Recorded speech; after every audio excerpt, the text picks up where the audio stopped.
नमस्कार दोस्तों, मैं सिद्धार्थ आप सभी का बहुत बहुत स्वागत करता हूँ। लगभग सभी तंत्र शास्त्रों में, सभी तंत्र ग्रंथों में ईश्वर के 5 कृत्य बताए गए हैं। 5 कृत्य का अर्थ है कि ईश्वर को भी कुछ कार्य हैं जो करने होते हैं। सृष्टि, स्थिति, संहार, ये तो हमें पता है, ये तो एक सामान्य ज्ञान की भांति हो गया है। परंतु 2 और एक कार्य हैं ईश्वर के जो वो करते हैं, जिसके बारे में हम में से अधिकांश लोगों को नहीं पता होता है। एक है तिरोधान यानी कंसीलमेंट, यानी छुपा करके रखना, और दूसरा है अनुग्रह। आज के इस वीडियो में हम अनुग्रह पर चर्चा करेंगे, क्योंकि अनुग्रह का सीधा संबंध है विज्ञान भैरव तंत्र के साथ। अब सबसे पहले हम जानते हैं कि अनुग्रह है क्या। वैसे बहुत ही गहरा विषय है, परंतु यदि हम इसे सरल भाषा में समझें तो अनुग्रह हो गया कृपा, इंग्लिश में ग्रेस। शिव प्रकाशम करके 14वीं शताब्दी का एक शैव सिद्धांत का ग्रंथ है। उसमें अनुग्रह के बारे में बताया है कि 2 तरह के प्राणी होते हैं। एक हो गए सामान्य जन, जो भुक्ति भी चाहते हैं और मुक्ति भी, जो शिव की भी प्राप्ति करना चाहते हैं और साथ ही साथ भोग की भी। अब ऐसे में वे तरह तरह के लालसाओं में लिप्त रहते हैं। तब ऐसे में उनमें वो क्षमता नहीं होती है कि वो उस कैवल्य की स्थिति में पहुंच सके। तब ऐसे में उन्हें अनुग्रह की आवश्यकता होती है। फिर दूसरे हो गए जीवन मुक्त। जीवन मुक्त वो प्राणी हैं जो इस शरीर में तो रहते हैं, परंतु वो स्थित प्रज्ञ की अवस्था में पहुंच गए हैं। परंतु चूंकि उनका शरीर है, तो अब ऐसे में प्रारब्ध अपना कार्य करता है। प्रारब्ध कर्म, प्रारब्ध जो है उसे हम इस प्रकार से समझ सकते हैं, और ये एग्जाम्पल भी इसी तंत्र में दिया गया है कि जैसे हींग का डब्बा होता है, उसमें भले ही हींग समाप्त हो जाए, उसकी खुशबू तो फिर भी रहती है। तो प्रारब्ध कर्म वही है। आप इस जीवन में तो आप मुक्त हो गए हो, परंतु आपका शरीर है, और वो जो शरीर है वो तरह तरह के कष्टों से, तरह तरह के लालसाओं में फिर भी आकर्षित होता रहता है। अब यदि ऐसी स्थिति हो जाती है जहाँ पर आप भले ही अहम के बारे में बात कर रहे हो, शिवोहम कह रहे हो, परंतु फिर भी ये जो अहम है ये अभी भी पूर्ण रूप से लुप्त नहीं हुआ है, ये घुला नहीं है शिव के साथ। तब ऐसे में होता ये है कि आप पुनः उसी अवस्था में पहुंच सकते हैं जहां से आपने आरंभ किया था। तब ऐसे में जीवन मुक्त को भी अनुग्रह की आवश्यकता होती है। अब बात ये आती है कि अनुग्रह को हम और गहराई से कैसे समझ सकते हैं, और यहां पर विज्ञान भैरव तंत्र कहां से आ गया। विज्ञान भैरव तंत्र, जैसे मैंने पिछले वीडियो में भी बताया है, भैरव और भैरवी का संवाद है। इसमें भैरव कहते हैं कि परा देवी को समझे बिना परम तत्व तक नहीं पहुंचा जा सकता है। अर्थात वो शक्ति ही है। परा देवी का एक रूप जो है, मैनिफेस्टेशन जो है, वो शक्ति है। जब विसर्ग लग जाता है, विसर्ग अर्थात शिव और शक्ति जब ये पृथक हो जाते हैं, अहम और इदम का जब भाव आ जाता है, तब जो शक्ति है, ये जो प्रकृति है, यही शक्ति है। ये शक्ति ही आपको शिव तक पहुंचा सकती है। तंत्रों में इसी कारण कहा गया है कि जो शिव का अनुग्रह है वही शक्ति है। ये बहुत ही गहरी बात है, परंतु उतनी ही सुंदर। शक्ति शिव का अनुग्रह है, और इसी कारण विज्ञान भैरव को कहा गया है अनुग्रह का शक्तिपात। अर्थात ये कि अनुग्रह, वो जो शिव की कृपा है, उसका जब शक्तिपात होता है, वही उसी की 112 विधियां भैरव ने भैरवी को इस विज्ञान भैरव तंत्र में बताई है। अब शक्तिपात का जो हम सामान्य रूप में अर्थ लेते हैं वो वही होता है जिसमें शक्तिपात के थ्रू हमारी कुंडलिनी का जागरण होता है, विभिन्न चक्र जो हैं वो खुलते हैं। वैसे कुंडलिनी जो है वो 2 प्रकार की होती है। एक होती है अधो कुंडलिनी और दूसरी होती है ऊर्ध्व कुंडलिनी।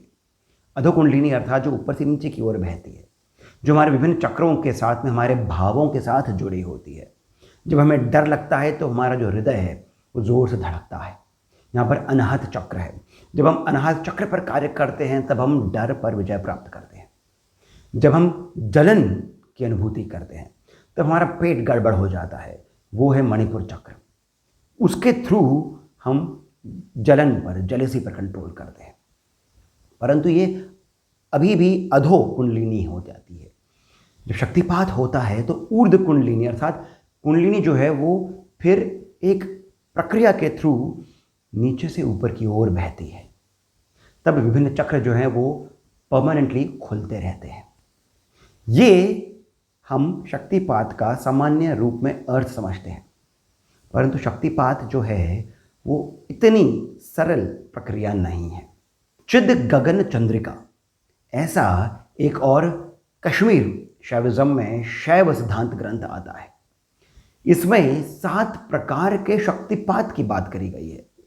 अब चूंकि हम बात कर रहे हैं विज्ञान भैरव तंत्र की, जो शिव का ही अनुग्रह है, जो शिव का ही, उस अनुग्रह का ही शक्तिपात है, तब हमें ये भी समझना आवश्यक है कि शक्तिपात के अलग अलग रहस्य क्या है, अलग अलग प्रकार का शक्तिपात क्या होता है।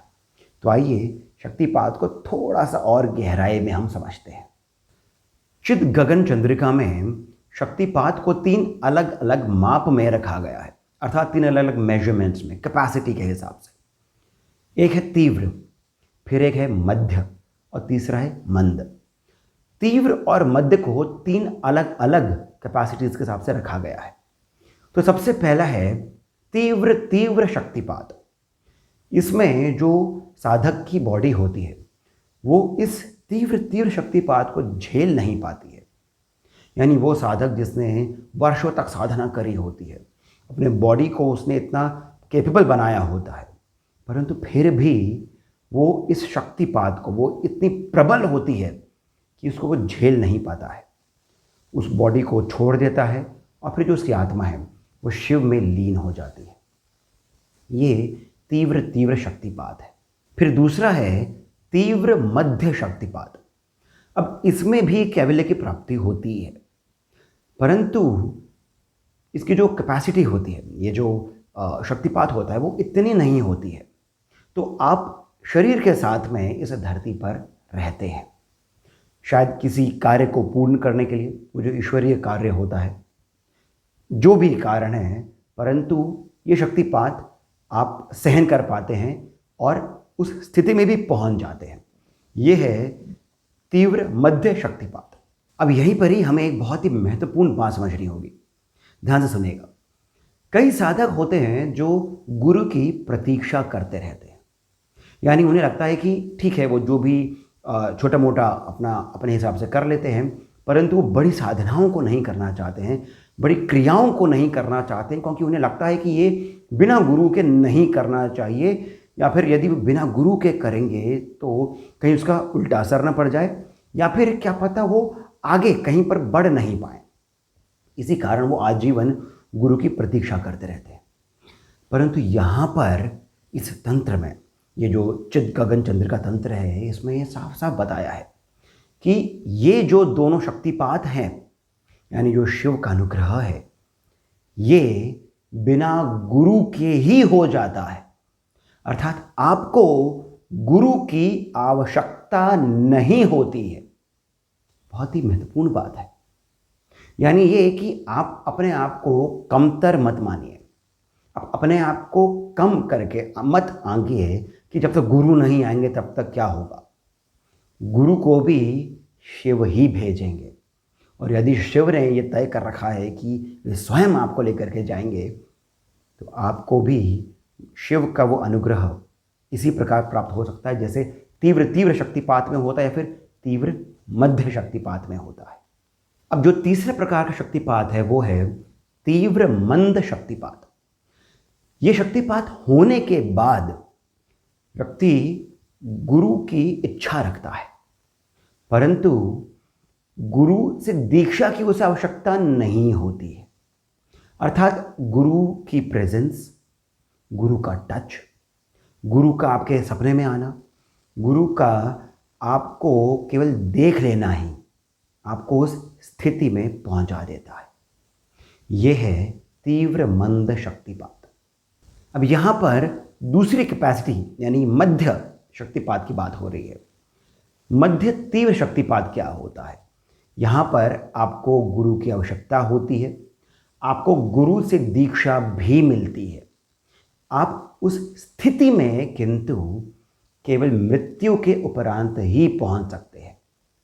यानी ये कि आप पर शक्तिपात हुआ, आपको गुरु की प्राप्ति हुई, गुरु से आपको दीक्षा की प्राप्ति हुई, परंतु आपके इस जीवन में आप उस कैवल्य की स्थिति में नहीं पहुंच सकते।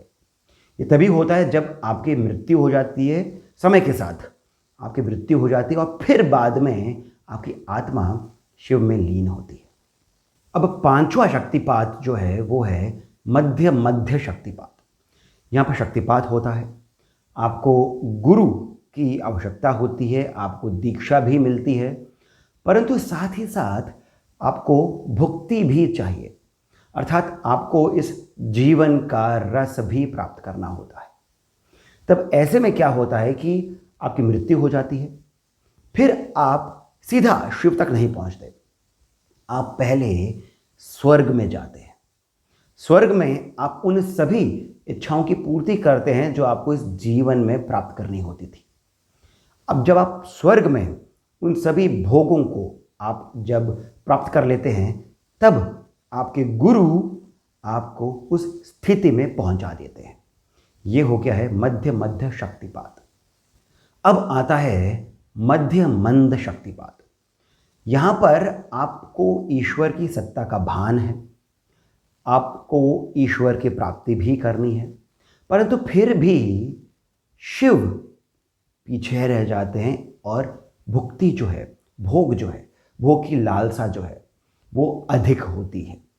आपको शिव की प्राप्ति पता है कि करनी चाहिए, इस जीवन का अर्थ वही है, परंतु फिर भी शिव कहीं पर पीछे छूट जाते हैं और आप भोग में रहते हैं। ऐसे में आपको पुनर्जन्म लेना पड़ता है, तभी जाकर के आपको शिव की प्राप्ति होती है। यह है मध्य मंद शक्तिपात। अब अंतिम शक्तिपात है मंद शक्तिपात। यहाँ पर आपको शिव का भान है, परंतु आप उन्हें ध्यान नहीं करते हैं। केवल जब आप दुखी होते हैं, जब आपके साथ में कुछ पीड़ा आ जाती है, आपके जीवन में कष्ट में पड़ जाते हैं, तभी आप शिव शिव शिव करते हैं, राम राम राम करते हैं। तभी आप कुछ हवन करते हैं, कुछ अनुष्ठान करते हैं, अन्यथा पूर्ण रूप से आप भोग में ही लगे रहते हैं। जब सुख की भी प्राप्ति होती है तभी भी शिव को ध्यान नहीं करते। ऐसे में, और ये स्थिति सामान्य जन की ही रहती है, अर्थात सामान्य जन की स्थिति यही रहती है। तब ऐसे में प्राणी को बार बार जन्म लेना पड़ता है, बारंबार जन्म लेना पड़ता है। ये मंद शक्तिपात है। अब यहाँ पर बहुत इंटरेस्टिंग बात ये आती है कि आपने देखा कि शक्तिपात जो है यानी शिव का अनुग्रह जो है, जो शक्तिपात है वो सभी के साथ है, सभी को शिव का अनुग्रह प्राप्त हो रहा है। वो तीव्र तीव्र शक्तिपात हो या फिर वो मंद शक्तिपात हो, आप शिव को, या फिर आप शिव में ही रहते हो, या फिर आप शिव को दूर रखते हो, परंतु जब तक आप में वो विश्वास है तब तक आपको वो अनुग्रह की प्राप्ति होती रहती है। यही बात विज्ञान भैरव तंत्र में भी कही गई है। पहला तो ये बोला गया है, और ये सभी यामलों में भी आता है, तंत्र के सभी ग्रंथों में आता है कि ये जो गूढ़ बातें हैं, ये जो गूढ़ विषय हैं, ये सभी के साथ में नहीं बोलना चाहिए, उसी को बताना चाहिए जिसमें कुछ विश्वास हो। और फिर बाद में विज्ञान भैरव तंत्र के अंत में ये बोला गया है कि ये जो तंत्र है, ये जो ज्ञान है, ये बच्चे, बूढ़े, स्त्री, पुरुष, सन्यासी, गृहस्थ सभी के लिए है। अर्थात जिस प्रकार शिव का अनुग्रह सभी के लिए है, उसी प्रकार विज्ञान भैरव तंत्र भी सभी के लिए है। इस तंत्र में पूरी 112 विधियों में कोई मंत्र भी नहीं है, अंत तक भी नहीं है, ये केवल विधियां हैं। ये सहज योग का शक्तिपात है, शिव के अनुग्रह का शक्तिपात है। दोस्तों, आशा करता हूँ कि इस वीडियो में जिस विषय पर मैंने बात करी है वो आपको सुंदर लगा होगा। ये जो ज्ञान मैंने आपको दिया है, जो मैंने भी अलग अलग ग्रंथों को पढ़ करके समझ करके जो प्राप्त किया है, वो आपको सुंदर लगा होगा, अच्छा लगा होगा, उपयोगी लगा होगा। यदि ऐसा है तो कृपया करके इस वीडियो को आप लाइक अवश्य करें, हमें सब्सक्राइब करें, शेयर जितना हो सकता है उतना करें, और फिर कमेंट सेक्शन में जो पहला कमेंट पिंड है वहाँ पर जाकर के पेटीएम, जीपे इत्यादि के माध्यम से 100, 200, 500 जितना भी आपके मन में आए उतना हमें श्री सहयोग भी प्रदान करें। बहुत प्रोत्साहन मिलता है। इसके साथ मैं सिद्धार्थ आप सभी से अब जाने की अनुमति लेता हूँ। बहुत बहुत धन्यवाद।